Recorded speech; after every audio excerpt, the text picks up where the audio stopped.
নমস্কার, প্রজ্ঞা দৃষ্টিতে আপনাদের স্বাগত জানিয়ে আজকের এই ভিডিওটি শুরু করছি।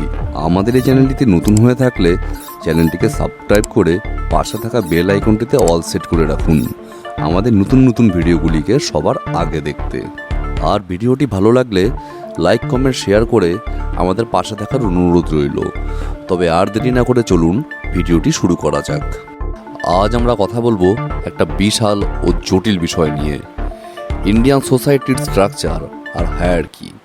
শুনতে হয়তো একদমই বইয়ের ভাষা লাগছে, কিন্তু এটা আসলে আমাদের প্রতিদিনের জীবনের সঙ্গে সরাসরি যুক্ত।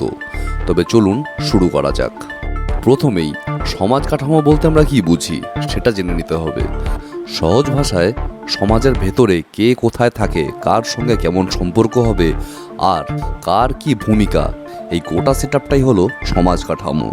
তবে ভারতের ক্ষেত্রে এই কাঠামোর মেরুদণ্ড একেবারেই বৈচিত্র্যপূর্ণ। ধর্ম, ভাষা, অঞ্চল, বর্ণ, জাতি সব মিলে ভারতের সমাজছবি যেন এক রঙিন পাজল। গ্রামে যেমন পঞ্চায়েত ঠিক করে অনেক কিছু, শহরে তেমন কর্পোরেশন করে। দুই সিস্টেমের মধ্যে পার্থক্য আছে, কিন্তু দুটোই কাঠামোরই অংশ। তবে ভারতের সামাজিক হায়ারার্কি বোঝার জন্য ইতিহাসে ফিরে যেতেই হবে। প্রাচীন যুগে ছিল বর্ণ ব্যবস্থা, ব্রাহ্মণ, ক্ষত্রিয়, বৈশ্য, শূদ্র। ধর্মগ্রন্থে এ নিয়ে বিস্তারিত লেখা আছে।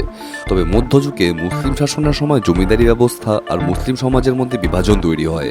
ঔপনিবেশিক যুগে ব্রিটিশরা সেন্সাস করে, জমিদারি চালু করে আর ইংরেজ শিক্ষার মাধ্যমে পশ্চিমা ভাবনা ঢুকিয়ে দেয়। এর ফলে সামাজিক গঠন নতুন রূপ নিতে শুরু করে। ভারতের সবচেয়ে আলোচিত হায়ারার্কি হলো কাস্ট সিস্টেম। জন্মের ভিত্তিতে সামাজিক মর্যাদা, পেশা আর বিবাহের নিয়ম ঠিক হয়ে যেত। বর্ণ ছিল 4 ভাগে, কিন্তু জাত বা জাতি অনেক বেশি, স্থানীয় ও জটিল। আজকে এই সংরক্ষণ নীতি এই কাঠামোর উপর বড় প্রভাব ফেলেছে। হিন্দু, মুসলিম, খ্রিস্টান, শিখ, বৌদ্ধ, জৈন প্রত্যেক ধর্মের ভেতরেই আবার আলাদা আলাদা স্তর। যেমন মুসলিম সমাজে আশরাফ আলজাব, খ্রিস্টান সমাজে দলিত খ্রিস্টানদেরও কথা শোনা যায়। আজকের দিনে টাকা পয়সা হায়ারার্কি তৈরি করেছে, ধনী, মধ্যবিত্ত, দরিদ্র। শহর ও গ্রামের সুযোগ সুবিধার মধ্যে এখনো বড় ফারাক আছে।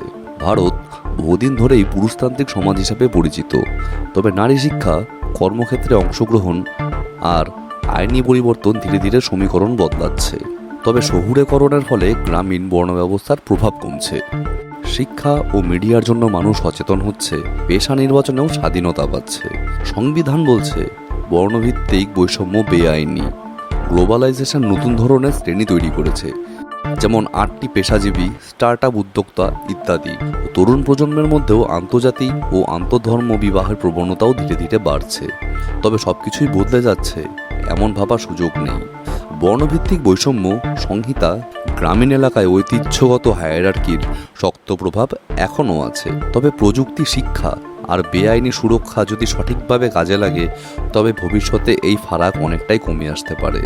ভারতের সমাজ কাঠামো আসলে ইতিহাস, ধর্ম, অর্থনীতি আর সংস্কৃতির মিশ্রণ। এখন প্রশ্ন হলো, আপনার মতে ভারত কি সত্যি বর্ণ ও ধর্মের গণ্ডি পেরিয়ে যাচ্ছে?